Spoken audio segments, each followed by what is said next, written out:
नमस्कार दोस्तों। देखिए मित्रों, आज हम अधिगम का नेक्स्ट सिद्धांत पढ़ने वाले हैं। सामीप्यता का सिद्धांत या एकल प्रयास का सिद्धांत यानी थ्योरी ऑफ सिंगल ट्रायल। और है किसका ये? गुथरी का सिद्धांत है, एडविन रे गुथरी। किसके साथ मिलकर प्रयोग किए थे? तो हार्टन के साथ मिलकर प्रयोग किया था। किस पर प्रयोग किया था? तो बिल्ली पर प्रयोग किया था हार्टन के साथ मिलकर। और चूंकि इनका बिल्ली वाला प्रयोग जो है यही फेमस है इसमें। बाकी और भी जीव जंतुओं की बात करें तो जैसे कि खरगोश, उस पर भी प्रयोग किया इन्होंने। लेकिन चूंकि मुख्य रूप से बिल्ली पर ही यहाँ जो प्रयोग है उसके निष्कर्ष के रूप में इन्होंने कई पॉइंट दिए और वही हमें पढ़ने हैं। देखिए, गुथरी के सिद्धांत के बारे में कुछ 4-5 चीजें महत्वपूर्ण हैं। मैं आपको पूरे वीडियो का सार क्या है, क्या क्या इसमें इन्होंने पॉइंट बताए हैं, वो मैं पहले आपको एक साथ समझा देता हूं। फिर आगे हम जो है वो नोट्स के थ्रू देखेंगे। देखिए, बहुत ध्यान से सुनिएगा इसको। गुथरी। अब सबसे पहला पॉइंट जो है, देखिए हम पढ़ क्या रहे हैं, ये आपको पता है क्या पढ़ रहे हैं? अधिगम के सिद्धांत यानी सीखना। तो लर्निंग के लिए, सीखने के लिए जो इन्होंने प्रयोग किए कि किस प्रकार से अधिगम की क्रिया संपन्न होती है, किस प्रकार से सीखा जाता है, उसके लिए इन्होंने प्रयोग किए। सबसे पहला पॉइंट, गुथरी ये कहते हैं कि अधिगम के संपन्न होने के लिए सबसे महत्वपूर्ण जो वो क्या है? उद्दीपक और अनुक्रिया, इनकी क्या जरूरी है? सामीप्यता। सामीप्यता से मतलब है कि इनका पास में होना जरूरी है, इनकी समीपता होनी जरूरी है। जैसे मैं आपको एक उदाहरण दे रहा हूं, जैसे इनके प्रयोग हैं। ये जैसे बिल्ली है अंदर, और ये जो है, ये क्या है? बॉक्स है। इस बॉक्स में यहां ये बिल्ली है, और यहां मान लीजिए ये लीवर है, और बाहर बिल्ली को जो यहां पर क्या दिख रहा है? भोजन दिख रहा है। तो ये बिल्ली जो कि इस बॉक्स के अंदर है और बाहर इस बिल्ली को भोजन नजर आ रहा है, तो इस भोजन को देख करके और बिल्ली ने अनुक्रिया करनी शुरू कर दी, रेस्पॉन्स देना शुरू कर दिया। भोजन जो है उसको हम यहाँ स्टिमुलस कहते हैं, उद्दीपक। और जो बिल्ली हाथ पांव मार रही है, जो पंजे मार रही है बार बार, उससे हम क्या कहते हैं? रेस्पॉन्स। तो इस भोजन को देख करके और बिल्ली क्या करेगी? रेस्पॉन्स करेगी। और बार बार जब वो क्रिया करती रहेगी तो उसका पांव जो है वो किस पर पड़ेगा? लीवर पर। और लीवर पर पांव पड़ते ही जो है इसका बॉक्स ऊपर हो जाता है और बिल्ली बाहर आकर के अपना भोजन प्राप्त करती है। गुथरी ने क्या कहा?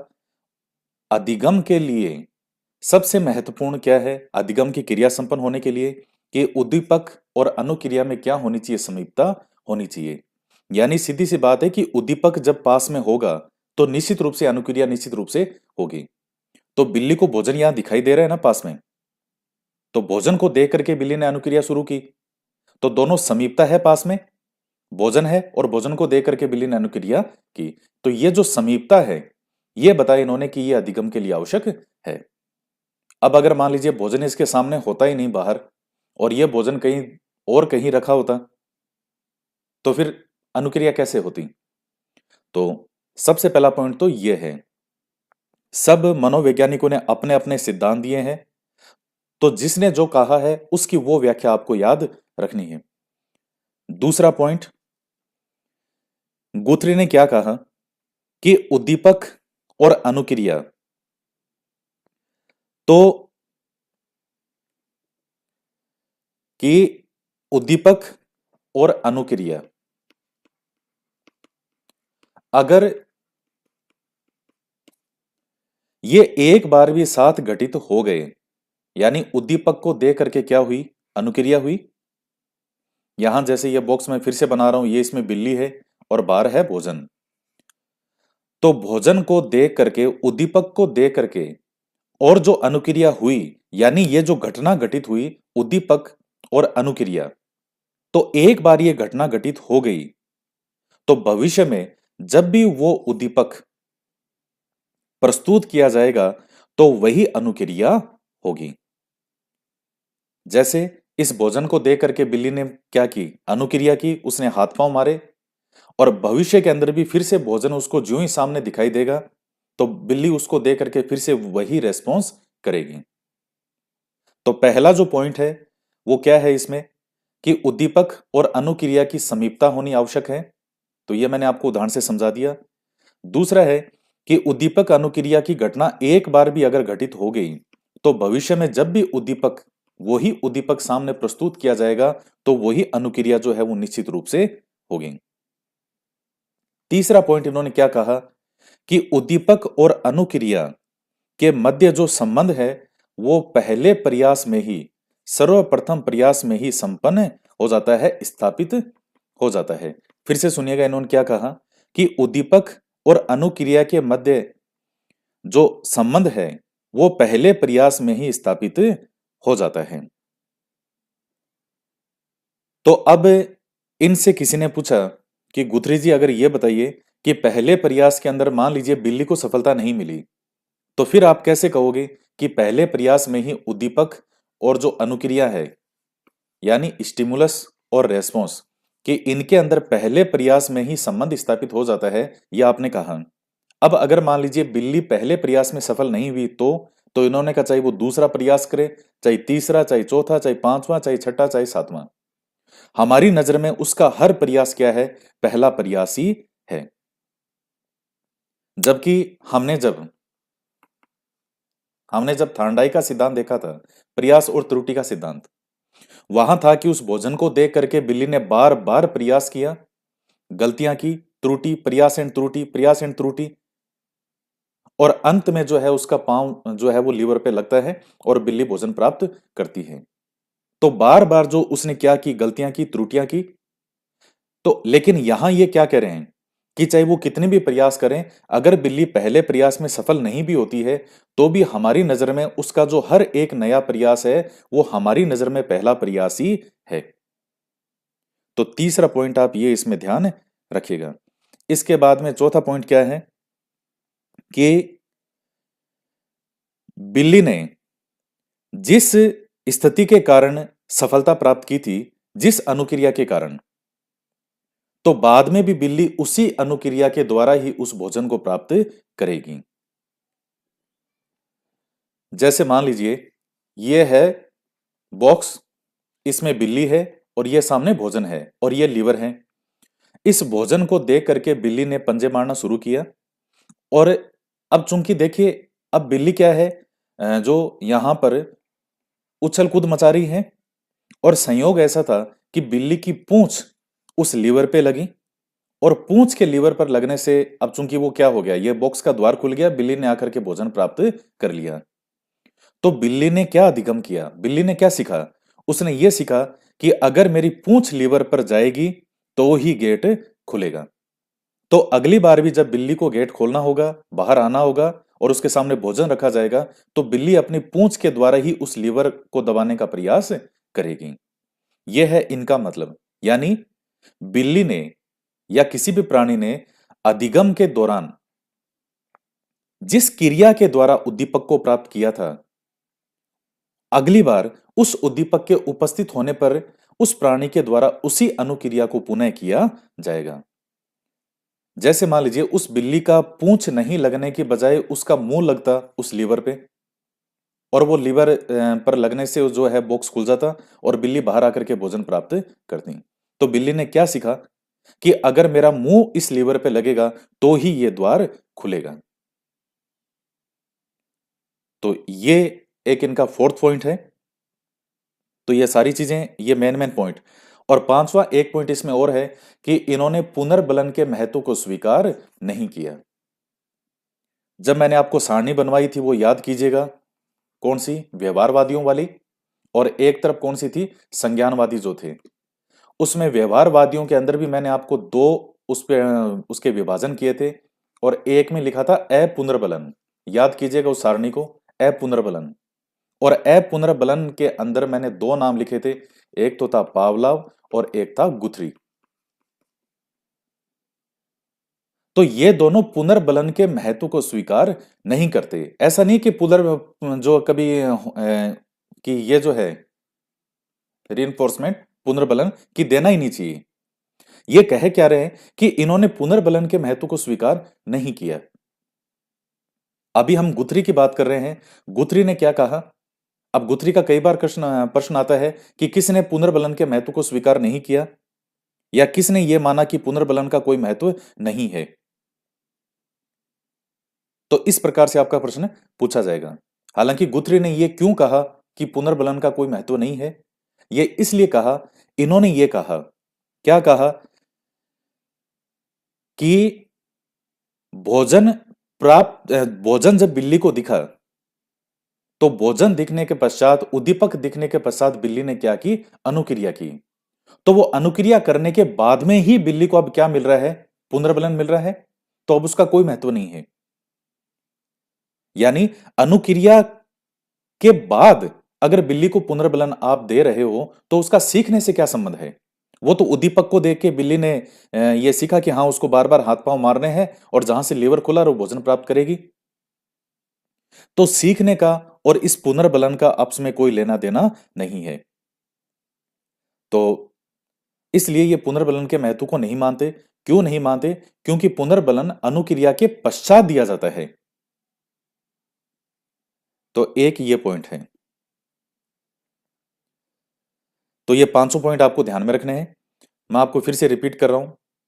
सबसे पहला पॉइंट ये है कि उद्दीपक और अनुक्रिया, तो अधिगम के लिए क्या आवश्यक माना? उद्दीपक और अनुक्रिया की समीपता। ये मैंने आपको पहला उदाहरण दिया था कि दोनों की समीपता आवश्यक है अधिगम के लिए। दूसरी बात, जो उद्दीपक और अनुक्रिया, ये दोनों जैसे ये घटना एक बार भी घटित हो गई, तो फिर भविष्य में जब भी वो उद्दीपक प्रस्तुत किया जाएगा, तो निश्चित रूप से वही अनुक्रिया होगी। तीसरा पॉइंट, इनमें आपस में जो संबंध है वो पहले ही प्रयास में स्थापित हो जाता है, और नहीं भी हो तो भी इनकी नजर में हर प्रयास अपने आप में पहला प्रयास ही है। यह पॉइंट क्लियर हो गया। उसके बाद फोर्थ पॉइंट, कि जिस शारीरिक गति या स्थिति के रूप में जो प्राणी है वो अनुक्रियाएं करता है, और उसके बाद जैसे उसने उद्दीपक को प्राप्त कर लिया, जिस शारीरिक गतिविधि के द्वारा या जिस अनुक्रिया के द्वारा उसने सफलता प्राप्त की, उसने उस उद्दीपक को प्राप्त किया, तो उसके बाद हर बार वो प्राणी उसी ही अनुक्रिया को दोहराएगा। जैसे पूंछ से अगर लीवर खुला, तो वो प्राणी नेक्स्ट टाइम भी जो है अपनी पूंछ से ही लीवर को खोलने का प्रयास करेगा, वो पूंछ से ही खोलेगा, क्योंकि उसने क्या सीखा कि पूंछ अगर लीवर पर जाएगी तो ये द्वार खुलेगा। तो ये फोर्थ पॉइंट हो गया। और पांचवा पॉइंट है कि इन्होंने पुनर्बलन के महत्व को स्वीकार नहीं किया। क्यों? क्योंकि पुनर्बलन अनुक्रिया के पश्चात दिया जाता है, तो इसलिए उसके महत्व को स्वीकार नहीं किया। तो वर्ड जो शब्द है उन पर जाइएगा कि पुनर्बलन को कोई मानता ही नहीं है, या जैसे इसने जो दिया ये वर्ड की बात करें कि इन्होंने पुनर्बलन का सीखने से कोई संबंध नहीं माना। ये कहना क्या चाह रहे हैं कि पुनर्बलन का सीखने से कोई संबंध नहीं है। क्यों? क्योंकि अनुक्रिया के बाद में आप उसको पुनर्बलन दे रहे हो, तो इसका सीखने से क्या लेन देना। तो ये एक सिद्धांत था, छोटा सा सिद्धांत है गुथरी का, और जो इसमें महत्वपूर्ण पॉइंट हो सकते हैं वो सब आपके इसमें हो गए। और अब फाइनल क्या है? गुथरी ने यह कहा कि उद्दीपक और अनुक्रिया की समीपता आवश्यक है अधिगम के लिए। अब जैसे मान लीजिए किसी बच्चे में कोई आदत है, कोई हैबिट है कि कोई स्पेशल प्रकार का उद्दीपक उसको दिखते ही वो बच्चा उसके प्रति अनुक्रिया करता है। इन्होंने 3 विधियां बताई थी आदतों को दूर करने के लिए, कि किसी बच्चे में कोई आदत अगर लग गई है तो उस आदत को कैसे उससे छुड़ाया जाए। तो अब आप ये बताइए, क्या आप कि कैसे उस बच्चे से उस आदत को छुड़ाया जाएगा? कैसे छुड़ाया जाएगा? आपने सिद्धांत को समझ लिया। सबसे महत्वपूर्ण सार यह है उद्दीपक और अनुक्रिया की समीपता। उद्दीपक जब पास में होगा तो अनुक्रिया होगी। अब कोई बच्चा है और मान लीजिए पड़ोस के बच्चे को देखते ही वो खेलने के लिए दौड़ता है कि बस मुझे तो अब इस बच्चे के साथ खेलना है, यानी वो बच्चा मान लीजिए उद्दीपक है जो उसको क्रिया करने के लिए प्रेरित करता है। उद्दीपक के रूप में हमेशा आप माइंड में यही मत समझना कि भोजन बस, कि यही उद्दीपक है। उद्दीपक है क्या, स्टिमुलस है क्या, कि जो सामने वाले को कोई अनुक्रिया करने के लिए प्रेरित करे। अब इस बच्चे को ये दूसरा बच्चा देखते जो ही इसको सामने दिखता है तो इसको एक ही चीज दिखती है, खेलना। यानी उद्दीपक की समीपता, और उसकी समीपता के कारण ये वापस अनुक्रिया करता है। तो हमें वो आदत छुड़ानी है कि ये इस बच्चे के साथ में नहीं खेले, या ये अपना जो है इसका समय पढ़ाई करने का, ये अपनी पढ़ाई करे। तो हमें क्या करना होगा, अब आप बताइए। उस उद्दीपक को ही उससे दूर कर दिया जाए। वो जो समीपता है उस समीपता को समाप्त कर दो, वो आदतें भी छूट जाएगी। तो इस तरह से इन्होंने कई चीजें बताई हैं। तो अब हम आगे देखते हैं।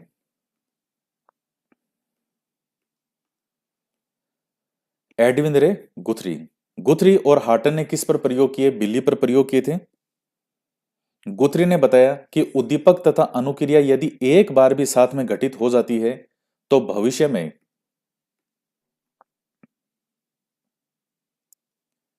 जब भी वह उद्दीपक प्रस्तुत किया जाता है तो वही अनुक्रिया होती है। तो समझा दिया आपको मैंने। उद्दीपक और अनुक्रिया में संबंध सर्वप्रथम प्रयास में ही स्थापित हो जाता है। गुथरी के अनुसार अधिगम के संपन्न होने के लिए उद्दीपक तथा अनुक्रिया की सामीप्यता उत्तरदायी होती है। वेरी वेरी मोस्ट पॉइंट है ये। क्या, कि अधिगम संपन्न होने के लिए क्या जरूरी है, कि उद्दीपक और अनुक्रिया की क्या आवश्यक है, सामीप्यता यानी समीपता। जैसे उद्दीपक पास में होना जरूरी है, और जब उद्दीपक पास में होगा तभी जो है उसके प्रति अनुक्रिया होगी। और इसके बाद मैंने आपको क्या बताया थे कि गुथरी ने पुनर्बलन के महत्व को स्वीकार नहीं किया। और क्यों नहीं किया था, तो आप इसमें साथ में ऐड करना चाहें तो ऐड कर सकते हैं। क्योंकि पुनर्बलन जो है वो अनुक्रिया के पश्चात दिया जाता है, और जब अनुक्रिया के बाद में पुनर्बलन दिया जाता है तो उसका सीखने से क्या लेना देना हुआ।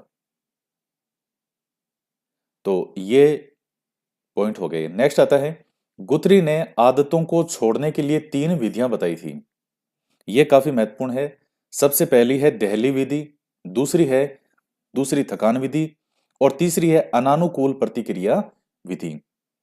इनमें क्या कहा था, इंग्लिश में क्या कहते हैं, थ्रेशोल्ड थ्रेशोल्ड मेथड। इस प्रकार से भी आपकी परीक्षा में लिखा आ सकता है। फटीग मेथड, इसको इस तरह से भी एग्जाम में लिखा जा सकता है। तो अब ये है क्या, ये आदतों को छोड़ने की 3 विधियां हैं। तो सबसे पहली दहली विधि है, और दहली विधि को सीमा विधि भी कहते हैं। है क्या ये दहली विधि के अंतर्गत, देखिए कोई भी अनुक्रिया करने के लिए कोई भी अनुक्रिया करने के लिए जो एक न्यूनतम संवेदना की आवश्यकता होती है, कोई भी अनुक्रिया करने के लिए एक न्यूनतम संवेदना की आवश्यकता होती है, वो ही उसके अंतर्गत क्या है, दहली विधि ही है। अब ये लाइन आपके समझ में नहीं आई कि न्यूनतम संवेदना से क्या मतलब हो गया। जैसे बड़ा एक फेमस उदाहरण आता है इसमें। जैसे मान लीजिए आप मेरी आवाज सुन रहे हैं और आपके मोबाइल के अंदर वॉल्यूम है 20 तक, और उसमें आप 1 2 3 4 5 6 7 8 9 10 11 12 13 14 15 16 17 18 19 20 की 20 पॉइंट तक आपका वॉल्यूम फोन का फुल हो जाता है, और 1 पर आकर के बिल्कुल यहां 0 हो जाता है। इसमें कोई तो ऐसा न्यूनतम पॉइंट होगा वॉल्यूम का जहां से मेरी आवाज आपको सुनाई देना शुरू होती है। क्या 1 पर ही आपको मेरी आवाज शुरू हो जाती है, या 2 वॉल्यूम करते मेरी आवाज आने लग जाएगी आपके पास। जैसे मान लीजिए 5 या 6 नंबर का कोई ऐसा पॉइंट है कि वहां तक जब आप वॉल्यूम को बढ़ाते हो तब मेरी आवाज आपके पास आना शुरू होती है, और तब आप उसको सुनोगे। तो एक न्यूनतम संवेदना यानी जो उद्दीपक है, तो कम से कम एक इतना तो न्यूनतम स्तर पे हो कि उसके प्रति सामने कोई अनुक्रिया हो सके। तो जैसे मान लीजिए न्यूनतम आप इतना वॉल्यूम कितना हो सकता है कि आपको मेरी आवाज सुनाई दे सकती है। तो मान लीजिए 5 या 6 नंबर तक आते आते आपको मेरी अब इतनी आवाज आ रही है कि हाँ आपको अब वो सुनाई दे रही है। अब इस चीज को हम अप्लाई कैसे करेंगे? जैसे मान लीजिए कोई बच्चा है और वो बच्चा घर पर होमवर्क नहीं करता, उसको एक अक्षर भी नहीं लिखना है। तो हमें क्या करना है? उसकी ये आदत क्या करनी है? दूर करनी है। और हम क्या चाहते हैं कि वो बच्चा होमवर्क करे, और उस बच्चे को एक अक्षर भी नहीं लिखना है, उसको होमवर्क करना ही नहीं है, चाहे आप उसको कुछ भी कह दो। तो अब आपको एक न्यूनतम संवेदना, जहां से कोई बहुत ज्यादा जोर भी नहीं आता वो काम करने में, जैसे आपने उस बच्चे को एक एक वर्ड लिखना शुरू कर दिया, उसको पहले कह दिया कि केवल एक शब्द लिखो, आज इतना बहुत है, केवल एक वर्ड लिखो। आपने उसे एक वर्ड लिखना शुरू किया, फिर उसके बाद में आपने दूसरा वर्ड लिखना शुरू किया, फिर धीरे धीरे फिर आपने उसको तीसरा वर्ड की 3 वर्ड लिखो। अब तो अब एक वर्ड देखने में क्या लगता है कि कोई बहुत ज्यादा जोर नहीं आता एक शब्द लिखने में, लेकिन अब वो धीरे धीरे वहां से जो है वो बच्चा जो है उसकी हैबिट जो है वो लिखने की हो जाएगी, क्योंकि उसको ये मालूम ही नहीं चलेगा कि कब एक वर्ड से लिखते लिखते वो बच्चा पूरा पेज लिखने लग गया। तो वो न्यूनतम संवेदना, वो एक न्यूनतम पॉइंट जहां से कोई अनुक्रिया हो सकती है। तो ये जो है ये क्या है? दहली विधि। दूसरी आती है थकान विधि, फटीग मेथड। तो ये थकान नाम से क्लियर है कि मान लीजिए कोई बच्चा है और उसको पेज फाड़ने की आदत है, कि वो बहुत पेज फाड़ता है। आए दिन उसकी जो बुकलेट है, कॉपी है, उसमें से कोई पेज फटा होता है, कभी आधा पेज फाड़ दिया, किसी का कोई पेज फाड़ दिया। तो हमने उस बच्चे को एक साथ बहुत सारे पेज दे दिए और उसको इतने पेज दिए, जब क्या कि भाई इन पेज को तुम फाड़ो। और वो बच्चा पेज फाड़ते फाड़ते जब तक नहीं थक जाए तब तक उसको पेज देते रहो, ये लो पेज फाड़ दूं, जितना इसको फाड़ सकता है फाड़। और अंत में वो बच्चा उस चीज से क्या हो जाएगा? थक जाएगा। तो ये जो है ये दूसरी मेथड है जिसको हम थकान विधि कहते हैं। तीसरी आती है अनानुकूल प्रतिक्रिया विधि। तो अनानुकूल प्रतिक्रिया जो विधि है, इसमें क्या होता है कि जिन उद्दीपकों को देख करके, जिन उद्दीपकों के कारण, जिन उद्दीपकों की समीपता के कारण अगर कोई अनुक्रिया हो रही है, तो वो जो उद्दीपक हैं जो प्रतिक्रिया करने के लिए अनुकूल हो, उनको ही हटा दो। तो ये क्या बन जाएगा? अनानुकूल। अन प्लस अनुकूल क्या हो गया? अनानुकूल। वो जो उद्दीपक है उनको ही वहां से हटा दो जिनको देख करके कोई प्रतिक्रिया होती है। जैसे मान लीजिए कोई बच्चा है, ये बच्चे का घर है, ये कोई बच्चा है जिसका मान लीजिए कोई ए नाम का बच्चा, और ये कोई दूसरा घर है और यहाँ बी बच्चा है। ये ए बच्चा, ये बी बच्चा। ये उदाहरण मैं जो दे रहा हूं आपको, ये साइकोलॉजी का बड़ा लोकप्रिय उदाहरण है, फेमस उदाहरण है, परीक्षा में पूछा गया। ये बच्चा शाम को 4 बजे मान लीजिए अपने घर पर आता है विद्यालय से। ये जो ही अपने घर पर आया, तो घर पर आते ही इस बच्चे को खेलना दिखता है, इसको खेलने के लिए इस मैदान में जाना है। अब यहां कौन कौन सी वो स्थितियां हैं जो इस बच्चे को खेल के मैदान में भेजने के लिए इस तरह से प्रेरित कर रही है कि वो बच्चा वहां जाए? एक तो ये जो बी नाम का बच्चा है इस पड़ोस वाले बगल के घर में, ये बच्चा इसको यहां से दिखता है और इस बच्चे का काम है खेलना। ये ए बच्चा जो ही घर पर आएगा और आते ही बैग रखते ही इधर इसको बी बच्चा दिखाई देता है, और इसको देखते ही ये चलेगा कि चलो मैदान में खेलने के लिए चलते हैं। और इस ए बच्चे के घर में यहां एक खिड़की है और इस खिड़की से डायरेक्ट इसको मैदान दिखता है जहां से बच्चे मैदान में खेल रहे हैं। तीसरी कंडीशन क्या है कि उस बच्चे के मान लीजिए मम्मी पापा दोनों ही जो है वो बाहर काम करते हैं, तो घर पर कोई ऐसा नहीं है जो उस बच्चे को घर पर रोकने वाला हो। तो आपने देखी कि कई प्रकार की स्थितियां बन रही है। पहली स्थिति में उस बच्चे के साथ का एक दोस्त है जो उसको सामने घर में दिखता है। दूसरा, उस बच्चे की खिड़की उस मैदान की तरफ है और उसको वो मैदान बिल्कुल देखता है और उसको देखते ही बच्चे को केवल खेलना दिखता है। तीसरा, उस बच्चे के मम्मी पापा दोनों ही घर पर नहीं होते, बाहर काम करते हैं, तो उस बच्चे को कोई रोकने टोकने वाला नहीं है। हमें उस बच्चे की यह आदत छुड़ानी है कि वो विद्यालय से घर आते ही खेलने नहीं जाए। वो भोजन करे, खाना खाए, आराम से पहले अपना स्कूल का होमवर्क करे। तो हमें इन उद्दीपकों को दूर करना होगा जिनके कारण वो बच्चा खेल के मैदान तक पहुंच रहा है। उद्दीपक दूर क्या क्या कर सकते हैं हम? पहला ये दूर कर सकते हैं कि ये जो खिड़की है, इस खिड़की को हम बंद करा सकते हैं कि अब उसको पड़ोस वाला बच्चा ये जो मैदान है, ये मैदान ही नहीं दिखे। या जैसे इस खिड़की से ये बच्चा यहां से दिख रहा है, तो ये खिड़की को ही हमने बंद करा दिया कि इसको यहां से कोई डायरेक्ट दिखे नहीं। दूसरी चीज, उसके दोनों मम्मी पापा बाहर हैं, उनमें से एक मेंबर घर पर उस समय उपस्थित रहे, चाहे मम्मी हो चाहे पापा हो। यानी जो उद्दीपक उसको खेलने के लिए भेज रहे थे, वो उद्दीपकों को ही हम वहां से हटा दें। तो यह होता है अनानुकूल प्रतिक्रिया। यानी जो प्रतिक्रिया करने के अनुकूल उद्दीपक थे, हमने उनको हटा दिया। तो इसलिए इस विधि का नाम है अनानुकूल प्रतिक्रिया विधि। तो सबसे पहली जो विधि थी वो थी देहली विधि, दूसरी थकान विधि और तीसरी है अनानुकूल प्रतिक्रिया विधि। तो ये आपका जो टॉपिक है ये कंप्लीट होता है गुथरी का। तो इस गुथरी के सिद्धांत में जो आपको ध्यान रखने वाली चीजें थी, एक तो 4-5 पॉइंट जो मैंने आपको बताए शुरू में समझाए। सबसे बड़ा था सामीप्यता वाला, यानी स्टिमुलस और रेस्पॉन्स। तो अधिगम के लिए इन दोनों की समीपता आवश्यक होती है। और दूसरी बात, रिइंफोर्समेंट, पुनर्बलन। क्या पुनर्बलन के महत्व को गुथरी ने स्वीकार किया? नहीं किया। तो ये पॉइंट ध्यान में रखिए। और जो स्टिमुलस और रेस्पॉन्स है, इनकी समीपता आवश्यक है अधिगम के लिए।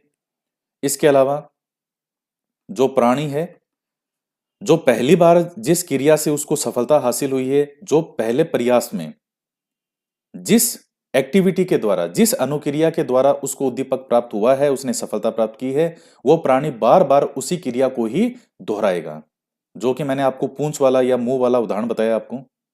तीसरा, गुथरी के अनुसार जो उद्दीपक और अनुक्रिया है, इनमें पहली बार में ही संबंध स्थापित हो जाता है। और अगर कोई कहे कि कहाँ हुआ है पहली बार में, तो कहे इसने दूसरा प्रयास किया, तीसरा किया, चौथा किया, तो ये कहते हैं कि हर प्रयास हमारे लिए तो प्रथम प्रयास ही है। तो ये 3-4 पॉइंट हैं। और इसके अलावा उद्दीपक और अनुक्रिया की समीपता के कारण जो कई आदतें बच्चों में हो जाती है, यानी कोई अनुक्रिया है, कोई रेस्पॉन्स जो है, वो बार बार कोई विशिष्ट प्रकार के उद्दीपकों की समीपता से ही घटित होते हैं, तो प्राणी की आदत विकसित हो जाती है। तो अब आदतों को छोड़ने के लिए उद्दीपक और अनुक्रिया की जो समीपता है, इसको खत्म कर देना होता है। तो ये आपके महत्वपूर्ण बिंदु थे। तो इस वीडियो में इतना ही। तो मिलते हैं नेक्स्ट वीडियो में। जय हिंद, जय भारत।